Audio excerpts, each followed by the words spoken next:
இப்போ ECR OMR செம்ம connect. Stepstone secret plot near Kovalam ECR. Beach resort plot just 24 lakhs ல. Launching offerல plot வாங்குங்க 5 lakhs profit. அவர் இருக்கிறது இந்த இடத்துல தேவையில்லை அப்படின்னு சொல்லி ஒரு வெளியில் அனுப்புகிறாங்க டிபார்ட்மெண்ட்டை விட்டு. அந்த நபர் வந்து அங்கே இபி ஆஃபீஸ்க்கே போகல. பெரும்பாலும் அப்போ அமைச்சர் அந்த செந்தில் பாலாஜி அவர்கள் இல்லத்தில் இருந்து தான் அவர் ஆப்ரேட் பண்ணாரே தெரியும். இது வந்து ஒரு ஊழியர் அங்கே போகாமல் இங்கேயே தொடர்ந்து வேலை செய்கிறாரு. ஏன் தேவை? இந்த டிரான்ஸ்ஃபார்மரில் 65 கேவி, 250 கேவி, 100 கேவி, 500 கேவின்னு வேறு ஃப்ளோட்டிங் நடக்குது. ஏடிஎம்கே காலகட்டத்துலேயும் தப்பு நடக்குதுன்னு சரி பண்ணுறதுக்கு தானே நீங்கள் வந்திருக்கீங்க. அவங்களும் தப்பு பண்ணுறாங்க, நாங்களும். இது என்ன விதமான நியாயம்? இதுன்னு கோர்ட்டில் வந்து இப்படி சொல்லப்படுது அப்படின்னா இது 80லேருந்து இருக்குது, 90லேருந்து இருக்குது, இது காலகட்டமாகவே இருக்குது அப்படின்னா அப்போ நீங்கள் தப்பை நார்மலைஸ் பண்ணுறீங்கன்னு அர்த்தம். இது கரெக்ட் மைண்டாக இல்லையா? கரெக்ட். இதுக்கு முன்னாடியே அவர் மேலே அந்த போக்குவரத்துறை அமைச்சராக இருந்தப்போ ஒரு ஊழல் புகார் அவர் மேலே நிலுவையில் ஜாப் ராக்கெட் கேஸ் நிலுவையில் இருக்கும் தெரிஞ்சும் இப்படிப்பட்ட ஒரு விஷயத்த பண்ணுறாருன்னா அவர் எப்படி அந்த தைரியம் வருதுன்னு நினைக்குது. இந்த வழக்கு பொறுத்த வரைக்கும் விசாரணையில் இருக்குது, நடந்து முடிஞ்சுக்கிட்டே இருக்குது. கண்டிப்பாக நியாயம் ஜெயிக்குன்றதை நம்ம நம்புகிறோம். ஏன்னா ஒவ்வொரு சமயத்திலும் இது போல் ஒரு ஊழல் எதிர்ப்பு இயக்கம் தொடர்ந்து பின்னால் வேலை செய்கிறாங்க. அதிமுக ஆட்சி காலத்திலேயே இவர் துறையில் இருந்தால் பொது நலனுக்கு பாதிப்புன்னு சொல்லி ஒருத்தர் அனுப்புனவரை நீங்கள் கண்ட்ரோலர் ஆஃப் ஃபினான்ஸ்லையும் சீஃப் கண்ட்ரோலர் ஆஃப் ஃபினான்ஸ்லையும் ஏன் போட வேண்டிய தேவை? ஒரு துறைக்குள்ளே கொண்டு வர வேண்டிய தேவை என்ன? இப்போ செந்தில் பாலாஜியோட நோக்கம் என்ன? இன்னை வரைக்கும் அந்த டெண்டரை பற்றின கேள்வி இருக்குது. நீதிமன்றத்துக்கு போனதுக்கு பிறகு உச்சநீதிமன்றத்துக்கு இன்ட்ரீம் ஆர்டருக்கு போகிறாங்க. அதே மாதிரி டாஸ்மாக்லேயும் அதான் பண்ணுறாங்க, இதுலேயும் அதான் பண்ணுறாங்கன்னா தொடர்ந்து இந்த மேல்முறையீடு அரசு தரப்பாக போன ஆட்சியில் நிறைய நடந்துச்சு சார். இந்த மாதிரி ஒவ்வொரு முறையுமே இவங்க ஊழல்வாதிகளை காப்பாற்றுறதுக்காக போய் நிற்கிறாங்களோ நம்ம சந்தேகம். அதனால் ஹார்ட் டிஸ்க் தொலைஞ்சிட்டதுனால இங்கே தப்பிச்சிட முடியும் அப்படின்றதெல்லாம் வந்து சாத்தியம் இல்லை. உண்மையாகவே துறை விசாரணை மேற்கொண்டால் கண்டுபிடிச்சிட முடியும். அப்போ அந்த ஹார்ட் டிஸ்க் எவ்வளவு நாளாக காணாமல் போயிருக்கு? முதல்ல 10ன்னாங்க, 14ன்னாங்க, 18ன்னாங்க. இப்போ என்ன சொல்லியிருக்காங்க? 18 ஹார்ட் டிஸ்க் போயிடுச்சு. அதில் 16 கிடச்சிருக்கு. அது இல்லாமல் இன்னும் சில ஹார்ட் டிஸ்க்கெல்லாம் கிடச்சிருக்கு. மொத்தமாக 34 ஹார்ட் டிஸ்க் வந்து ரெக்கவரி பண்ணியிருக்கதா சொல்லியிருக்காங்க. ஒரு திருட்டு புகார் தான் சொல்கிறாங்க. இந்த ஹார்ட் டிஸ்க்குகளான தரவுகள் என்ன, எதெல்லாம் பப்ளிக் டாக்குமெண்ட்டோ அதெல்லாம் வெளிப்படுத்தணும். அதிமுக ஆட்சி காலத்தில் நடந்த ஊழல்களையும் கேள்வி கேட்டோம், திமுக ஆட்சி காலத்தில் நடந்த ஊழல்களையும் கேள்வி கேட்டோம். இதே டிவிகே ஆட்சி காலத்தில், தாவேக ஆட்சி காலத்திலும், விஜய் தலைமையிலான ஆட்சி காலத்திலும் ஊழல் நடக்குமானா நம்ம கண்டிப்பாக கேட்க போகிறோம். என்ன வேணும் ஸ்கூலுக்கு, எல்லாமே இங்கிருக்கு. Super Saravana stores, Chennai, Madurai, Kovai.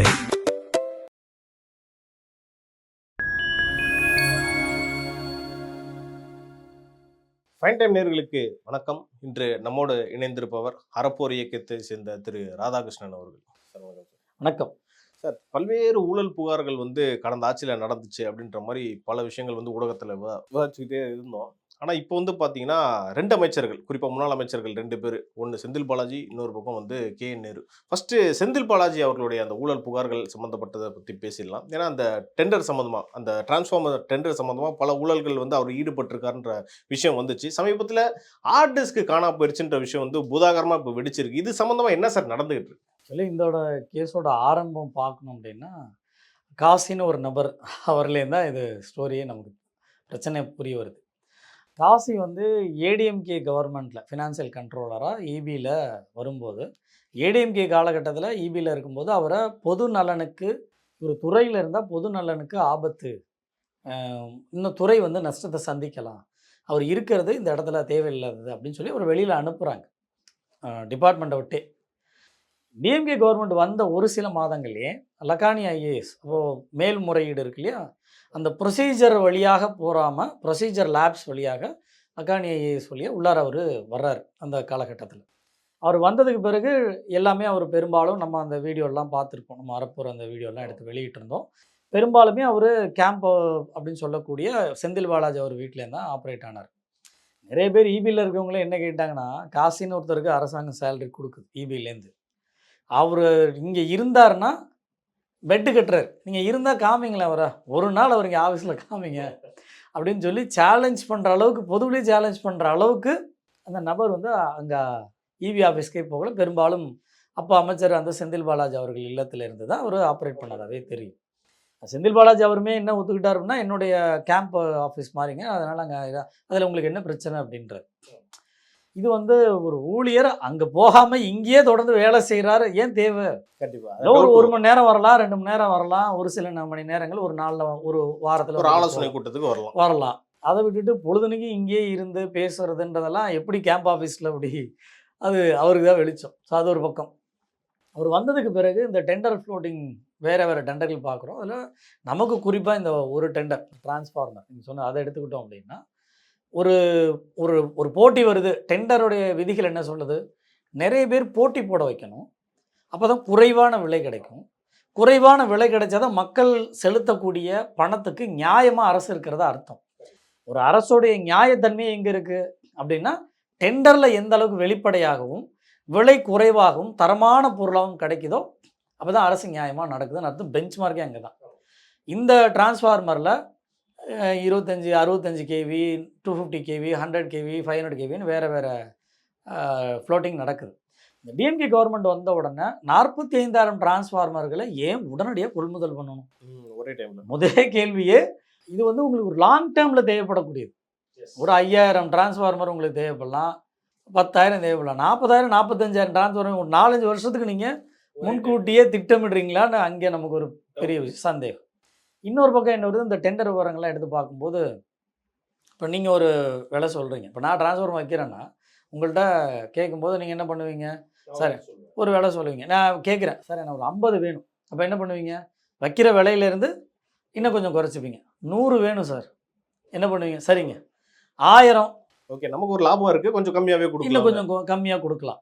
இன்னொருத்தர் போட்டி போட வர்றார், அதே ரேட்டை அவர் வைப்பாரா? வாய்ப்பே இல்லை. இப்போது உங்களோட கேமராமேன் அவர் அதே ரேட்டை வைப்பாரா? இல்லை. இந்த வெளியில் உள்ள ஒருத்தர் ஒவ்வொருத்தவங்களையும் என்ன நினைப்பாங்க?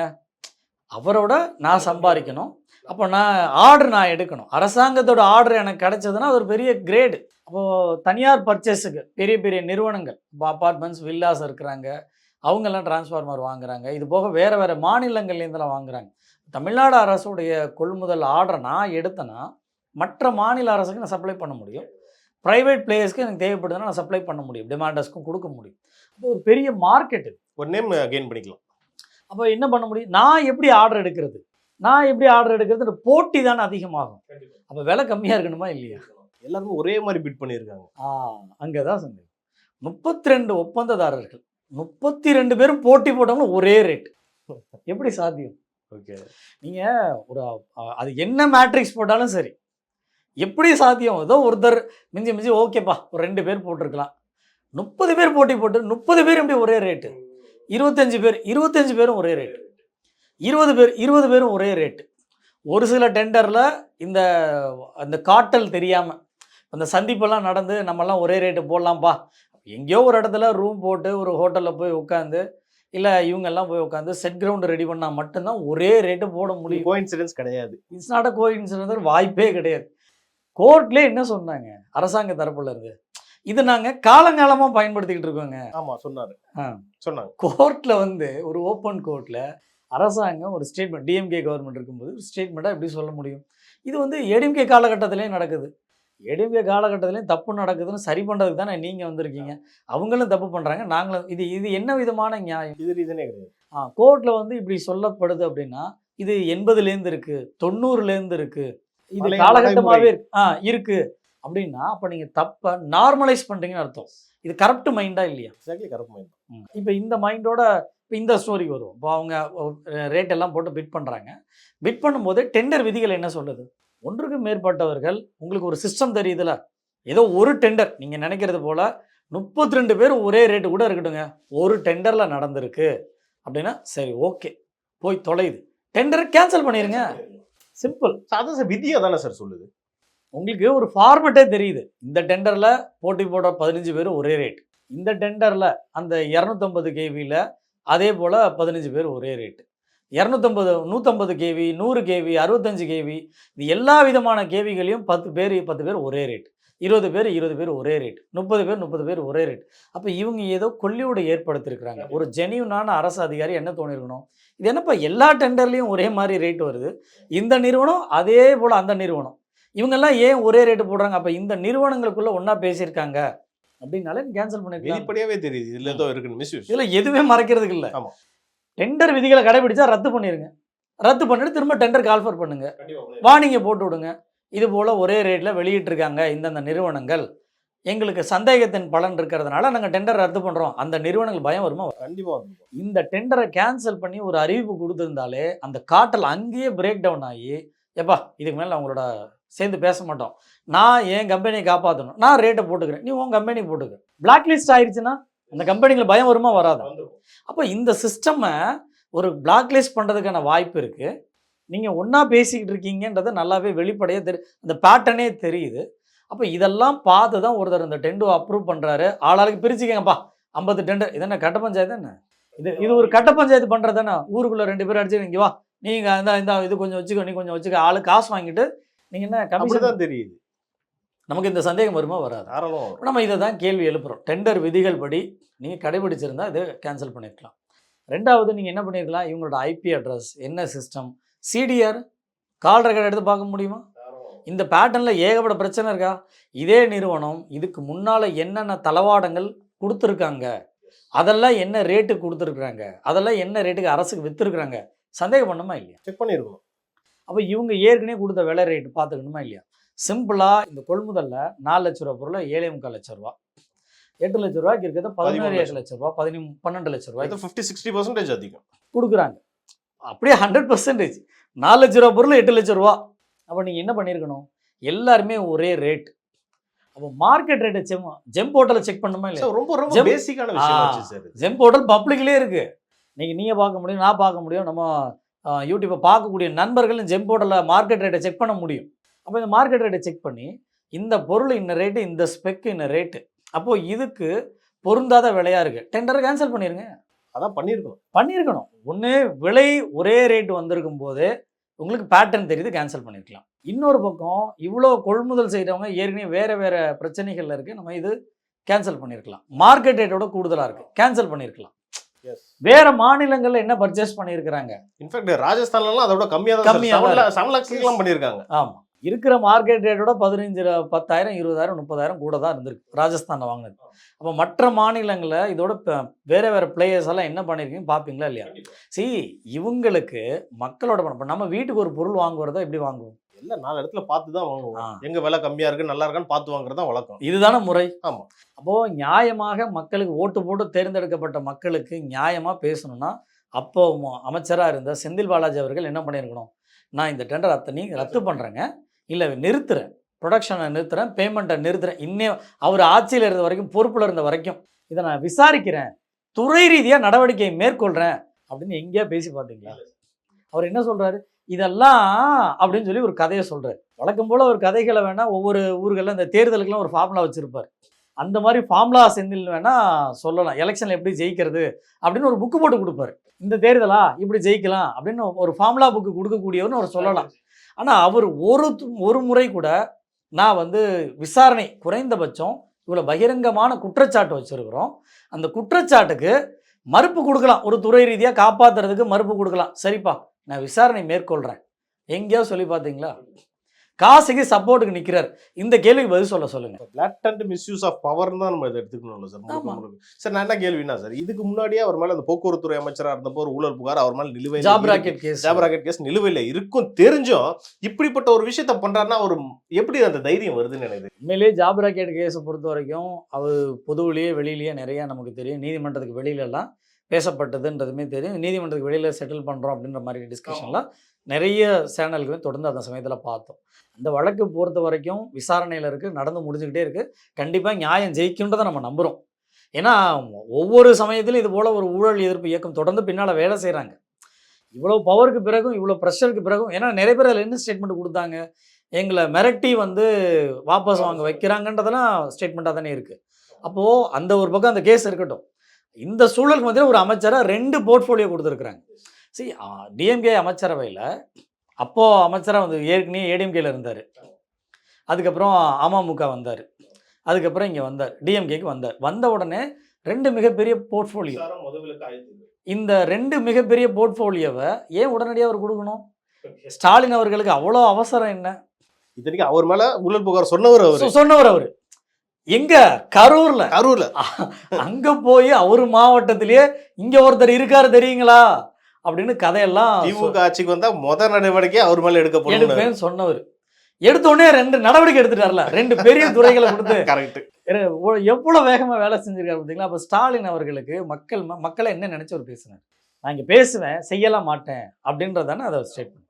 அதே போல செந்தில் பாலாஜி அவர்களும் இந்த கரப்ஷன் பின்னால நம்ம இந்த ஊழல் குற்றச்சாட்டுக்கு பிறகு துறை ரீதியா என்ன விசாரணை மேற்கொண்டார்? காசி அவர்களை என்ன லீகல் டைம்ல கொண்டு வந்தீங்க? சரி, இது ஒரு பக்கம் வந்துச்சு. வழக்குல இங்க ஏற்கனவே சிபிஐ கொண்டு போறதுக்கு, ஏன்னா மாநில அரசும் கண்ட்ரோல்ல இருக்கு. ரெக்கார்டுகள்லாம் அழிச்சிருவாங்களோ நமக்கு பயம். ஏன்னா அவர் இன்னமும் சிஸ்டத்துக்குள்ள இருக்கிறார். இன்னும் இப்போதானே அவரை சஸ்பெண்ட் பண்ணியிருக்காங்க. இந்த டிஎம்கே ஆட்சி காலத்தில் அங்கே இருந்தார்ல, அவருக்கு ப்ரொமோஷனில் வேற கொடுத்தாங்க. டிஎம்கே சீஃப் கண்ட்ரோலர் ஃபினான்ஸ் எல்லாம் போட்டாங்க. இந்த மாதிரி வேலைகள்லாம் நடக்குது. அதாவது ஸ்டேக் ஹோல்டிங் பொசிஷனை நீங்கள் ஏன் அவர் கொடுக்குறீங்க? அதாவது அதிமுக ஆட்சி காலத்தில், அதிமுக ஆட்சி சொல்கிறதுனால அதிமுக ஆட்சியும் ஊழல் பண்ணாமல் இல்லை, அதே மின்சாரத்துறையில் நடந்த கரப்ஷன் நம்ம வெளிப்படுத்திருக்கோம்னு வச்சுக்கோங்க. அதிமுக ஆட்சி காலத்திலேயே இவர் துறையில் இருந்தால் பொது நலனுக்கு பாதிப்புன்னு சொல்லி ஒருத்தர் அனுப்புனவரை நீங்கள் கண்ட்ரோலர் ஆஃப் ஃபினான்ஸ்லையும் சீஃப் கண்ட்ரோலர் ஆஃப் ஃபினான்ஸ்லையும் ஏன் போட வேண்டிய தேவை? ஒரு துறைக்குள்ளே கொண்டு வர வேண்டிய தேவை என்ன? அப்போ செந்தில் பாலாஜியோட நோக்கம் என்ன? இன்னைய வரைக்கும் அந்த டெண்டரை பற்றின கேள்வி இருக்குது. நீதிமன்றத்துக்கு போனதுக்கு பிறகு உச்சநீதிமன்றத்துக்கு இன்ட்ரீம் ஆர்டருக்கு போகிறாங்க. தமிழ்நாடு அரசு ஏன் போகுது? 397 கோடி ரூபா லாஸ் நம்ம சொல்கிறோம். ஒரு 1200 கோடி ரூபா பர்ச்சேஸ் பண்ணதில் நீங்கள் ஒரு பங்கு அதில் லாஸ்ன்னு நம்ம கணக்கு சொல்கிறோம். அப்போ அங்கே போனவங்க காசி அவர்கள் மேல்முறையீடு போகிறாருன்னா ரைட், நான் ஒரு தனிப்பட்ட ரீதியாக நான் என்னை காப்பாற்றிக்க முயற்சி பண்ணுறேன், அது அவரோட உரிமை, அதுக்காக போராடுறது, அவர் பக்கம் நியாயத்தை சொல்கிறதுக்கு போகிறார். தமிழ்நாடு அரசு போக வேண்டிய தேவையில்லை. முழுக்க முழுக்க சந்தேகம் அங்கே வந்துருச்சு. அங்கே ஏன் தமிழ்நாடு அரசு போகணும்? அவர் போகட்டும். அப்போ நீங்கள் அரசு எதிர்த்து மேல்முறையீடுக்கு போய் நான் ஒரு பக்கம் நிற்கிறேன்னு காமிக்கிறதுக்கு போகிறீங்களா? சார், அதே மாதிரி டாஸ்மாக்லேயும் அதான் பண்ணுறாங்க, இதுலேயும் அதான் பண்ணுறாங்கன்னா தொடர்ந்து இந்த மேல்முறையீடு அரசு தரப்பாக போன ஆட்சியில் நிறைய நடந்துச்சு சார். இந்த மாதிரி ஒவ்வொரு முறையுமே இவங்க ஊழல்வாதிகளை காப்பாற்றுறதுக்காக போய் நிற்கிறாங்களோ நம்ம சந்தேகம். இதே செந்தில் பாலாஜி அவர்கள் டாஸ்மார்க் டெண்டர் போடும்போது டிரான்ஸ்போர்ட் டெண்டர் பாக்ஸ் டெண்டராக போட்டாங்க. உங்களுக்கு ஞாபகம் இருக்குன்னு நினைக்கிறேன். சுமார் 1000 கோடி ரூபா மதிப்பிலான பாக்ஸ் டெண்டர் போடுறதுக்கு முயற்சி நடந்தது. நாம் அங்கே போய் அப்ளை பண்ணுறதுக்கெல்லாம் முயற்சியெல்லாம் செஞ்சோம். அதாவது என்ன ப்ராசஸ் நடக்குதுன்னு தெரிஞ்சுக்கிறதுக்காக ஸ்ட்ரிங் ஆப்ரேஷன் மாதிரி அவங்க செலக்டடாக அந்த பேப்பர் அவங்க சொல்கிறவங்களுக்கு தான் தர முடியும். அந்த மாதிரிலாம் ஒரு சிஸ்டம் இருந்தது. அதுக்கப்புறம் அது டெண்டராக போகணும்னு ப்ரெஷர் பண்ணதுக்கப்புறம் அந்த டெண்டரை டெண்டராக அவங்க அனௌன்ஸ் பண்ணாங்க. அது பாக்ஸில் போய் போடணும். நீங்கள் ஆன்லைனில் அப்லோட் பண்ண முடியாது. நீங்கள் இங்கே இருக்கக்கூடிய நம்ம தேவனைய பாவனார் அங்கே அது பக்கத்தில் தான் அது ஆஃபீஸ், அங்கே போய் பாக்ஸில் போடணும். பாக்ஸில் போடும்போது எடுக்கும்போது நீங்கள் எல்லா சர்டிஃபிகேட்டும் கொடுக்குறீங்க. வேணும்னு 2 பேப்பரை கொண்டு போய் எடுத்துகிட்டு ஸ்க்ரூட்னி கமிட்டியை கொடுத்துட்டா யாருக்கு தெரியும்? 10 பேர் போடுறாங்க. எனக்கு வேணுன்றவங்க மட்டும் எடுத்துக்கிட்டு மீதி பேப்பர்லாம் ஒரு 4 பக்கத்தை கிழிச்சு விட்டு எலிஜிபிள் சர்டிஃபிகேட்டு அது இதுன்னு எல்லாத்தையும் எடுத்துகிட்டு இதான் சார் கொடுத்தாங்க அப்படின்னா கொண்டு போய் கொடுத்தா யாருக்கு தெரியும்? ஏன் இந்த டெண்டர் வருது? எல்லா டாக்குமெண்ட்டும் ஆன்லைனில் அப்லோட் பண்ண முடியும். நாளைக்கு பின்ன டாக்குமெண்ட் அப்லோட் பண்ண சொல்ல முடியாது. ஒரு வெளிப்படைத்தன்மை. எந்த செகண்ட் அப்லோட் பண்ணாங்கன்னு தெரியும், அவர் எலிஜிபிளா இல்லையான்னு தெரியும். ஸோ அங்கேயே அதே போல தான் டெண்டர் பிரச்சனைகளே ஆரம்ப காலகட்டத்தில் நடந்தது. அதனால் செந்தில் பாலாஜி அவர்கள் நம்ம இப்போவும் என்ன கேட்குறோன்னா, இந்த கதைகள்லாம் விட்டுருங்க. இதில் இன்னொரு கொடுமை என்னென்னா, லக்கானி ஐஏஎஸ் அவர்கள் இந்த கம்பி கட்டுற கதையெல்லாம் சொன்னார். அவங்க கம்பேர் பண்ணது அலுமினிய சுருள், நாங்கள் செம்பு சுருள் அப்படின்னு சொல்லி கதையெல்லாம் சொன்னார். அதுக்குமே நம்ம விளக்கம் கொடுத்தோம். அதுக்கு பிறகு அவங்கள்ட்டேருந்து எந்த விளக்கமுமே வரல. அப்போது இன்னமும் மக்களை ஏமாற்றணும், மக்கள்கிட்டேருந்து வாங்குகிற ஊதியத்துக்கு உருப்படியாக வேலை செய்யணும். அவங்களாம் சோறை தானே சாப்பிட்றாங்களா நமக்கு கேள்வி வருமா வராது? மக்கள் இதை பார்த்தா கேட்பாங்களா இல்லையா? கேட்டுட்டு இருக்காங்க. இவ்வளோ கொள்ளையடிச்சிட்டு நீங்கள் போய் உட்காந்து எங்கள் பணத்தில் சாப்பிட்றீங்களே, என்ன சார் நியாயமான சாப்பாடு தான் சாப்பிட்றீங்களா கேட்பாங்களா இல்லையா? மக்கள் ஏற்கனவே தானே கேட்குறாங்க. எங்கள் சேலரியில் தானே தான் நீங்கள் வாங்குறீங்க, எங்கள் பணத்தில் தானே இருக்கிறீங்க, எங்களுக்கு அடிப்படை கட்டமைப்பு இல்லை, ஆனால் கொள்ளையடிக்கிறதுக்கு மட்டும் வந்துடுறீங்களேன்னு தானே கேட்குறாங்க. அப்போது அங்கே இருக்கக்கூடிய ஊழியர்கள் உருப்படியாக நடவடிக்கை எடுத்திருந்தால் இது மீட்கப்பட்டிருக்கும். அமைச்சர் அவர் தேர்ந்தெடுக்கப்பட்ட அமைச்சர், மக்களால் தேர்ந்தெடுக்கப்பட்ட அமைச்சர். இதை காட்டிலும் தார்மீக பொறுப்பு அதிகம். நான் ஒரு துறை ரீதியாக நடவடிக்கை மேற்கொள்கிறேன். உங்கள் திமுக அரசில் தானே டிவிஎஸ்சி இருந்தது, நான் டிவிஎஸ்சிக்கு டைரக்ட் பண்ணுறேன், விசாரணை பண்ணுங்க, உண்மையை எதிர்கொள்ளுங்க, நீங்கள் விசாரித்து ஒரு ரிப்போர்ட்டு கொடுங்க. உங்கள் டிவிஎஸ்சியே நீங்கள் நம்பலையா? திமுக ஆட்சியில் உங்கள்கிட்ட தானே டிவிஎஸ்சி இருந்தது. இதன் மீது ஒரு எஃப்ஐஆரை கூட இனிஷியேட்டிவ் பண்ண முடியல. அதுக்குமே நாம் கோர்ட்டுக்கு போக வேண்டிய தேவை இருக்குன்னா, அப்போ டிவிஎஸ்சியே அவங்க நம்பலை. அவங்க டிவிஎஸ்சியவே அவங்க டிபார்ட்மெண்ட்டாக நம்பலை உள்ளார ஒரு என்கொயரி பண்ணுறதுக்குன்னா, இப்போ அவர்லாம் என்ன அமைச்சர்? வழியில் கனவில்லை வழியில் பயமில்லை அப்படின்ற மாதிரி தான் நம்ம இருந்தால் நீங்கள் அவர் மேடைகளில் பேசுவார், பத்திரிகைகள்கிட்ட பேசுவார், எல்லாருக்கும் இன்னைக்கு பேசுவார். ஆனால் உண்மையாக இதை ஏன் எதிர்கொள்ள தயங்குறாரு? இப்போ அவர் வீட்டுக்கு ஒரு பொருள் வேணும், மார்க்கெட்டில் அவங்க செட் கிரவுண்டு பண்ணிவிட்டு 10 ரூபா பொருளை 20 ரூபான்னு விற்கிறாங்கன்னா பரவாயில்ல 20 ரூபா கொடுங்கன்னு வாங்கிட்டு போயிடுவாரா? இல்லை சார், இப்போ வந்து சமீபத்தில் அந்த மின்சாரத்துறை அலுவலகம் தலைமை அலுவலகத்திலே இந்த ஹார்ட் டிஸ்க் காணாம போயிடுச்சுன்ற விஷயத்தை இப்போ பேசிட்டு இருக்காங்களே சார். உண்மையாலே இந்த 4th 5th 6th ஃப்ளோரில் காணாம போயிடுச்சுன்றாங்க. முக்கியமாக விஜிலன்ஸ் ஆஃபீஸர் அவருடைய அலுவலகத்திலே மிஸ் ஆயிடுச்சுன்ற அந்த விஷயத்தை இப்போ எப்படி சார் நம்ம எடுத்துக்கிறது? இப்போ இதுவரைக்கும் வெளியில் கிடைச்சிருக்கக்கூடிய சமூக வலைதளங்களில் இருக்கக்கூடிய தகவல் அடிப்படையில் தான் நம்ம சொல்ல முடியும். இது ஒரு ஊகம் தான். காரணம் என்ன அப்படின்னா, டிஎம்கே கவர்மெண்ட்டு போன பீரியடுக்கு பிறகு அது சிபிஐக்கு மூவ் ஆகுது. சுப்ரீம் கோர்ட்டில் காசி அவர்கள் பண்ண மேல்முறையீடை டிஸ்மிஸ் பண்ணுறாங்க. தமிழ்நாடு அரசு, புதியதாக வந்த தமிழ்நாடு அரசு பின்வாங்கிட்டாங்க. நாங்கள் வந்து இது வாபஸ் வாங்கிக்கிறோம் அப்படின்ட்டாங்க. இதே டிஎம்கே கவர்மெண்ட் இருந்தால் அவங்க தரப்பு ஏதாவது கருத்துக்களை சொல்லி என்ன பண்ணியிருப்பாங்களோ. பட் இந்த கவர்மெண்ட் வந்ததுக்கப்புறம் நாங்கள் இதுக்கு மேல்முறையீடு தேவையில்லைங்க, அவர் எதிர்கொள்ளட்டும், சிபிஐ என்கொயரி பண்ணட்டும், உண்மை என்னமோ வெளில வரட்டும், நாங்கள் நடவடிக்கை எடுக்குது, இவங்க வாபஸ் வாங்கிட்டாங்க. அதற்கு பிறகு தான் இது காணா போயிருக்கிறது வெளில வருது. அது ஏற்கனவே ஒரு வாரம் 10 நாள் அந்த டிஸ்கஷன் இருந்திருக்கு. உண்மையிலேயே டிபார்ட்மெண்ட்டுக்குள்ளே இருந்ததுன்னா விஜிலன்ஸுக்குள்ளே என்ன இருக்கும் அப்படின்னா, துறைக்குள்ளே நடக்கக்கூடிய கரப்ஷன்ஸ் துறை அதிகாரிகளே விஜிலன்ஸில் கொண்டு போய் கொடுப்பாங்க. அதாவது துறை ரீதியான விஜிலன்ஸ். இது வெளியிலுடைய டிவிஎஸ் இல்லை, டிபார்ட்மெண்ட்டுக்குள்ளோட விஜிலன்ஸ். அவங்களுக்கு துறை ரீதியாக இருக்கக்கூடிய புகார்களே போய் சேரும். துறை ரீதியாக வேறு வேறு இடத்துல இருக்கிறாங்களா, அவங்களே கொடுக்குற புகார்கள் அங்கே இருக்கும். அந்த விசாரணை அமைப்புகள் என்ன பண்ணுவோம், இன்டர்னலாக அவங்க நிறைய டாக்குமெண்ட் ஈஸியாக அக்சஸ் பண்ண முடியும். அப்போ என்ன பண்ணியிருப்பாங்க, இந்த கொரியை கொஞ்சம் விசாரிச்சுக்கிட்டே இருப்பாங்க. நிறைய கொரிஸ் இருக்கும், நிறைய புகார்கள் வந்திருக்கும். அதுக்கு சம்மந்தப்பட்ட ஆவணங்களை கொண்டு வந்து கலெக்ட் பண்ணி வச்சுருப்பாங்க. ஏன்னா அவங்க ஃபர்தராக நடவடிக்கை எடுக்கிறதுக்கு இப்போ கேட்பாங்களா இல்லையா, நான் மட்டும் புகார் கொடுத்தேங்க, எதுவுமே நடவடிக்கை எடுக்கலை, யாருங்க, நாங்கள் அதை பாருங்கள் விசாரிச்சிருக்கோம், இவ்வளோ டாக்குமெண்ட் கலெக்ட் பண்ணியிருக்கோம், சொல்லுவாங்களா இல்லையா. இப்போ இது அந்த இன்டர்னல் விஜிலன்ஸ் டீமுக்கான ரூல்ஸ் அண்ட் ரெஸ்பான்சிபிலிட்டி அவங்க எடுத்துருக்கிறதுக்கு வாய்ப்பு இருக்குது. இல்லைன்னா சொல்ல முடியாது. அப்போ இந்த வேலையை செய்யாமல் இருந்தீங்கன்னா நம்ம கேட்போமா இல்லையா? கண்டிப்பாக எம்டி ஆர்டிஸ்க்கு போகிறதுக்கு வேலையே இல்லையே. வாய்ப்பு இல்லை. இல்லை, மக்களுக்கு எங்கே சந்தேகம் வருதுன்னா, இப்போ 17 18ஆம் தேதியே அப்பயே காணாம போயிட்டு இருக்கு. அதுக்கப்புறம் தான் வந்து சிந்தாதிரிப்பேட்டை போலீஸ் ஸ்டேஷனில் கம்ப்ளைண்ட் கொடுக்குறாங்க சார். ஏன் அவ்வளோ லேட்டு, ஏன் இந்த 10 நாள் கேப்ன்ற அந்த சந்தேகம் வருது இல்லை சார்? காரணம் என்னன்னா, அது நிறைய இருந்திருக்கலாம், உள்ளார என்னவா இருந்திருக்கலாம். ஒரு ஊகத்தில் இப்போ தெரிஞ்சவொடனே என்ன சொல்லியிருப்பாங்க, ஏன்னா ஒரு கோர்ட்டு வருதுன்னு வச்சுக்கோங்க, இப்போ முக்கியமானதெல்லாம் கோர்ட்டை ரஃப் டிராஃப்ட் ரெடி பண்ணிவிட்டு எல்லாத்தையும் ரெடி பண்ணிவிட்டு திரும்ப ஒர்க் பண்ணணும், அந்த ஃபைலை வைப்பாங்க. நீங்கள் ஹார்ட் டிஸ்க்ன்றது சிஸ்டத்துக்குள்ளே மட்டுமே இல்லை, வெளியிலையும் வச்சுருக்கலாம். அவங்க ஒரு சேஃபர் செக்யூருக்குள்ளே வச்சுருக்கலாம், அவங்களோட லாக்கருக்குள்ளே வச்சுட்டு திரும்ப வேணும்னா அந்த ஃபைலை மட்டும் எடுத்துக்கலாம். கான்ஃபிடென்ஷியல் ஃபைல் இருந்திருக்கலாம். அப்போது இதை வச்சுட்டு கனெக்ட் பண்ணிவிட்டு அந்த டி டிரைவ் இ டிரைவ்லாம் டேட்டா எடுத்துகிட்டு திரும்பவும் கொண்டு போய் அங்கே வச்சுருக்கலாம். ஒரு சீக்ரெட்ஸி ஃபைல் இருக்கலாம், அதோட அசட்டு இருக்கலாம். ஏன்னா எல்லாமே போனதாக சொல்லப்பட்டது எல்லாமே material department, material purchase, not power purchase. Material பர்ச்சேஸில் என்ன பண்ணுவாங்க, அங்கே ஒரு ஸ்க்ரூ உட்பட, பாய்லர் உட்பட எல்லா பொருளும் வாங்குறதுக்கான ஸ்டேஷனரிஸ் உட்பட மெட்டீரியல் அங்கே தான் இருக்கும். எல்லா பொருளுக்குமானதை அங்கே அக்சஸ் பண்ணக்கூடியது. அவங்க இந்த மலர்விழின்னு யாரோ ஒருத்தவங்க சொல்கிறாங்க, அவங்க தான் புகார் கொடுத்ததாக சொல்கிறாங்க. அவங்க எதை பார்த்தாங்க, ஸ்டேஷ்னரி பார்த்தாங்களா, இன்னும் ரா மெட்டீரியலை எடுத்து பார்த்தாங்களா, இல்லை வேறு ஏதாவது பார்த்துருக்காங்களா, அது அதுக்கப்புறம் தான் தெரிய வரும். அப்போ இவங்க ஏதோ ஒரு பர்ச்சேஸ் சம்மந்தப்பட்ட பொருட்கள், அப்போது ஒரு பொருள் வருது, அந்த பர்ச்சேஸ் டிபார்ட்மெண்ட்டில் என்ன பண்ணியிருப்பாங்க, என்ன விலைக்கு நாம் கோட்டை ரெடி பண்ணுற தகவல் அங்கே இருக்கும். நம்ம ஒரு ஒப்பீனியன் கேட்கணும்ல, அது பற்றின டிஸ்கஷன் அதில் இருக்கும். இவங்க என்ன ரேட்டு கொடுத்துருக்காங்க, அது இதில் இருக்கும். அதுக்கப்புறம் கம்பேரிட்டிவ் தியரி இது போட்டு வச்சுருப்பாங்க. இவங்க என்ன ரேட்டு கொடுத்துருக்காங்க, இவனுங்க என்ன ரேட்டு கொடுத்துருக்காங்க, நம்ம பட்ஜெட் வந்து இவ்வளோ தூரம் அலாட் பண்ணியிருக்கோம், இப்போ இதுக்கு யாரை சூஸ் பண்ணலாம் அப்படின்ற அந்த டிஸ்கஷன் அதில் இருக்கலாம். அப்போ இந்த பவர் பர்ச்சேஸ் சம்மந்தமான அந்த டேட்டாஸ்லாம் எப்படி சார் இருக்கும், எங்கே இருக்கும்? பவர் பர்ச்சேஸ் சம்மந்த டிபார்ட்மெண்ட், இது வந்து மெட்டீரியல் பர்ச்சேஸ். ஓகே, ஸோ ஃபுல்லாக இது ஃபுல்லாக இப்போ போயிருக்கிறது மெட்டீரியல் பர்ச்சேஸ் டிபார்ட்மெண்ட்டில் போயிருக்கிறது தான் சொல்லப்படுது. அதாவது பொருட்களாக, ஃபிசிக்கலாக பொருட்களாக இருக்கிறது. பவர் பர்ச்சேஸ் பொறுத்த வரைக்கும் நீங்கள் கிரிட்டில் கனெக்டிவிட்டியில் ஆன்லைனில் தான் எடுக்க போகிறீங்க, அவங்க வரவே மாட்டான். பெரும்பாலும் வேறு மாநிலங்களில் உள்ளவங்களை என்ன பண்ணுவாங்க, ஆன்லைனில் பிட்டை சப்மிட் பண்ணிவிட்டு நீங்கள் அப்ரூவ் பண்ணி ஒர்க் ஆர்டர் அனுப்பி அவனுக்கு டெபாசிட் கட்டிட்டாங்க அப்படின்னா, ஒர்க் ஆர்டர் கொடுத்துட்டிங்கன்னா அவன் கிரிட்டில் கொடுக்க போகிறான், நீங்கள் கிரிட்டில் கனெக்ட் பண்ணி எடுத்துக்க போகிறீங்க. ஸோ எங்கே உங்களுக்கு வேணுமோ அங்கே ட்ராப் பண்ணி எடுத்துக்க போகிறீங்க. இதில் பெரும்பாலும் ஆன்லைன் டிரான்சாக்ஷன் தான் நிறையா இருக்கும். பட் மெட்டீரியல் பர்ச்சேஸ்ன்றதை இப்போ நிறைய நிறுவனங்கள் அங்கே இருக்குது. இப்போ ரெண்டுத்தில் கம்பேர் பண்ணுறப்போ ஊழல் எதில் சார் அதிகமாக நடந்திருக்கு? எல்லா டேட்டாவும் கிடைச்சா தான் நம்ம சொல்ல முடியும். உண்மையிலேயே சொல்லணும்னா நம்ம கிடைச்ச வரைக்கும் தான். இது இப்போ டிரான்ஸ்ஃபார்மர் கொள்முதல் மெட்டீரியல் பர்ச்சேஸ், நிலக்கரி ஏற்கனவே கொடுத்தோம் இல்லையா ஏடிஎம்கே பீரியடில், அது மெட்டீரியல் பர்ச்சேஸில் தான் வரும். அதை தரம் பார்க்காங்கல்ல, அதுவுமே மெட்டீரியல் பர்ச்சேஸில் தான் வரும். இங்கே இருக்கக்கூடிய ராதா இன்ஜினியரிங் போன்ற நிறைய நிறுவனங்கள் இதில் பிட் பண்ணுறாங்கல்ல, இந்த ஒவ்வொரு பொருட்கள் நாங்கள் இங்கேருந்து கொண்டு போகிறோம், இந்த பாய்லர் அங்கேருந்து கொண்டு போகிறோம், அந்த பாய்லருக்கான உபகரணங்கள் கொண்டு போகிறோம், இந்த பைப்பு போன்ற ராடு போன்ற அமைப்புகள்லாம் கொண்டு போகிறாங்க இல்லையா, இதுபோல் எல்லா பொருளுக்குமான மெட்டீரியல் பர்ச்சேஸில் தான் இருக்கும். அது ஒரு யூனிட்டே இருக்கும். அதில் ஒரு சில இடத்துல உள்ள ஹார்ட் டிஸ்க் போயிருக்குன்னு இருக்காங்க. அப்புறம் வேறு நீங்கள் சொன்னது போல விஜிலன்ஸில் இருக்கக்கூடிய இதெல்லாம் போயிருக்கு அப்படின்னு சொல்கிறாங்க. நமக்கு என்னென்னா இந்த இடங்களில் போயிருக்குல்ல, அவங்களுக்கு தெரியும் என்னென்ன டாக்குமெண்ட்ஸ் ஹேண்டில் பண்ணாங்கன்னு.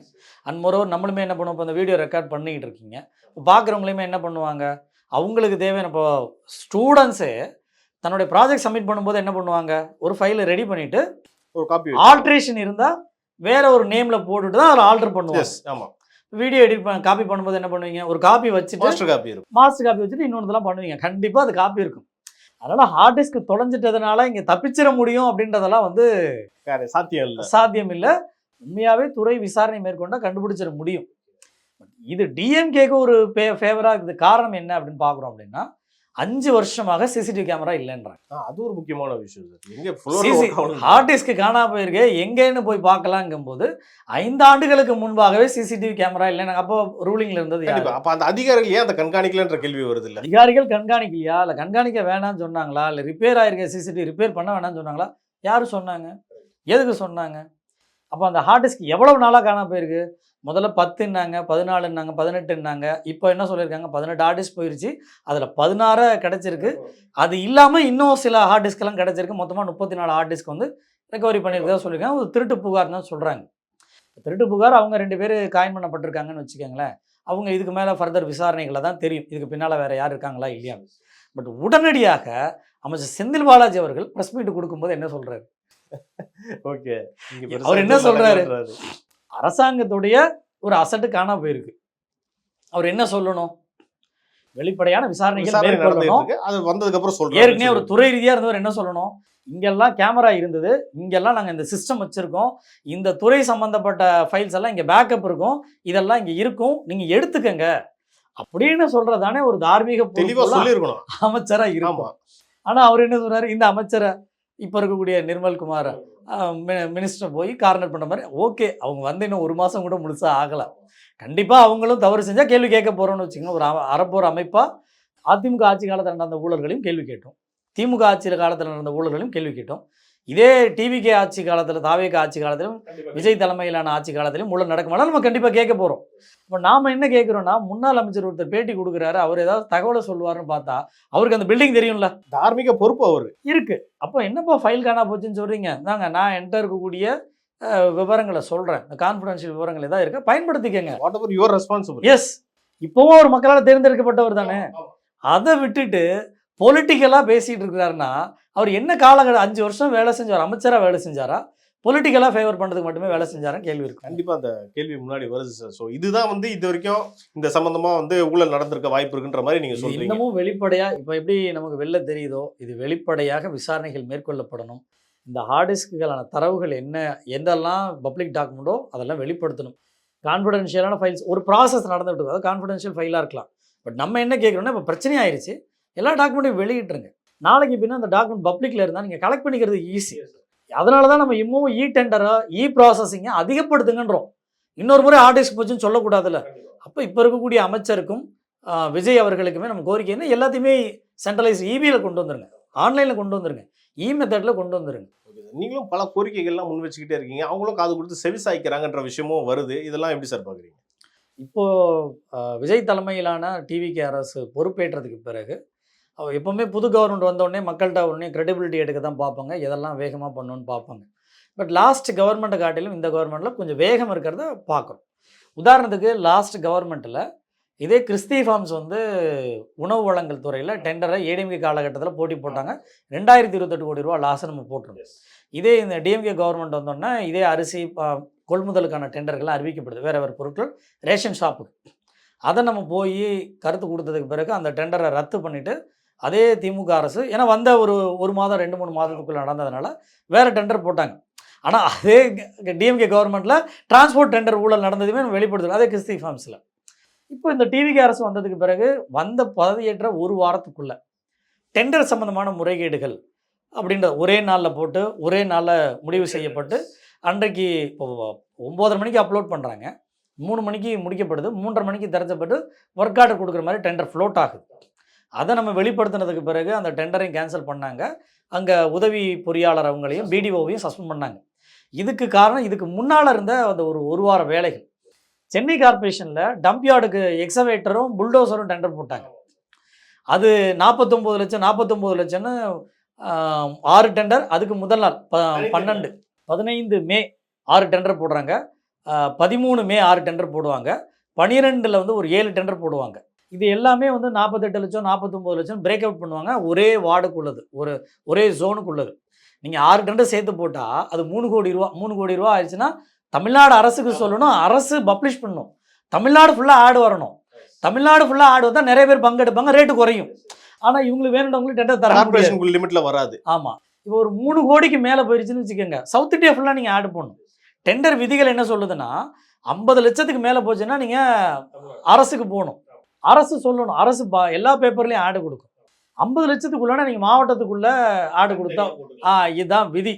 அப்போ போட்டியாளர்கள் பொருட்கள் அதிகமாக தேவைன்னா போட்டியாளர்கள் நிறைய பேர் வந்தால் விலை குறையுன்றதுக்கு தான் இந்த சட்டம். அது என்ன நடந்ததுன்றது தெரியும். அதுக்கப்புறம் அந்த டெண்டர் ரத்து பண்ணாங்க. அதே இது இப்போ வந்து நடந்தது வந்து டிவிகே அரசில் அந்த ஒரு நாள் டெண்டர் போட்டது வந்து நாட்ட பிளான்டாக இருக்க வாய்ப்பு இல்லை. பிளான் இருக்க, ஏன்னா அது முதல் நாள் இரவு தான் அமைச்சர் பதவி ஏற்கிறார். அதனால் மறுநாளே டெண்டர் போடுறது, அதுவும் ஒரு 16 லட்சம் டெண்டர் தான். அதுக்கு ஆக்ஷன் எடுத்தாங்க. ஆமாம், அதனால் அது இருக்கிறதுக்கு வாய்ப்பு இல்லை. ஆனால் விச் இஸ் மார்ச் மாதம் இதே 13/3/2026 பார்த்தீங்கன்னா 20 டெண்டர் காலையில் 10 மணிக்கு போட்டு 3 மணிக்கு முடித்து 3:30 மணிக்கு திறந்த ஆட்கள் சென்னை கார்பரேஷனில் 20 டெண்டர் இருக்குது. 13ஆம் தேதி மட்டும் இல்லை, 14ஆம் தேதி 12ஆம் தேதி 10ஆம் தேதி பார்த்தீங்கன்னா 10 டெண்டர் காலையில் 12:30 மணிக்கு மதியம் 12:30 மணிக்கு போட்டு 3:30 மணிக்கு முடிச்சு 4 மணிக்கு திறந்த டெண்டர்களுமே இருக்கு. 3 ஹவர்ல. ஆமாம், இது ஜனவரி பிப்ரவரி மார்ச்சில் எலெக்ஷன் சமயம் இல்லையா, நிறைய டெண்டர் போட்டாங்க. நம்ம தொடர்ந்து புகார் கொடுத்துக்கிட்டோம். இந்த மாடல் கோட் ஆஃப் கான்டாக்ட் அறிவிச்சதுக்கு பிறகு டெண்டர் ஃப்ளோட் பண்ணாங்க. 3 நாள் பண்ணாங்க. ஆமாம், இந்த டெண்டர் விவரங்கள்லாம் வெளியிட்டதுக்கு பிறகு தான் இதை டிவிகே அரசு பதவியேற்ற உடனே என்ன பண்ணாங்கன்னா 8ஆம் தேதியிலேருந்து 22ஆம் தேதி வரைக்குமான டெண்டர்களை ரத்து பண்ணாங்க. அதனால் மட்டுமே சுமார் 2500 கோடி மிச்சம். செந்தில் பாலாஜி பற்றி ஒன்று சொல்லிடுறேன். ஆட்சிக்கு வந்த உடனடியாக நாங்கள் போய் மின்சாரத்துறை ஆய்வு செய்கிறேன்னு சொல்லி நிறைய இடங்களில் போய் பார்த்தோம். தெர்மல் பிளான்ட்லாம் போய் பார்த்துட்டு என்ன சொன்னார், நிலக்கரியை காணுங்க. நம்ம அதுக்கு முன்னாலே சொன்னோம், நிலக்கரியெல்லாம் தரம் குறைந்து நிலக்கரிகள் வருதுங்கலாம் சொன்னோம். இவர் என்ன பண்ண, நிலக்கரியை காணுங்க அப்படின்னு சொன்னார். இந்த வடிவேலு ஜோக்கில் வர மாதிரி இங்கே கிணத்த காணுன்ற மாதிரி ஏதோ பாக்கெட்டில் எடுத்துகிட்டு போகிற மாதிரி பல லட்சம் கிலோ 2 லட்சம் டன் வந்து இது மாதிரி நிலக்கரியை காணுங்க, இதென்ன பாக்கெட்டில் எடுத்துகிட்டு போயிட்டாங்களா என்ன? அப்போ ஒரு அமைச்சரை என்ன பண்ணியிருக்கணும், நாங்கள் நடவடிக்கை எடுப்போம் அப்படின்னாரு. அதுக்கு முன்னால் இருந்த ஏடிஎம்கே அமைச்சர் என்ன பண்ணார், நாங்கள் அது முன்னாலே கண்டுபிடிச்சோன்னு அவரும் ஸ்டேட்மெண்ட் கொடுத்தார்ல. அதோட ஸ்டேட்டஸ் என்ன? 1 ரூபா 2 ரூபாயா? எவ்வளவு லட்சம், எவ்வளவு கோடி?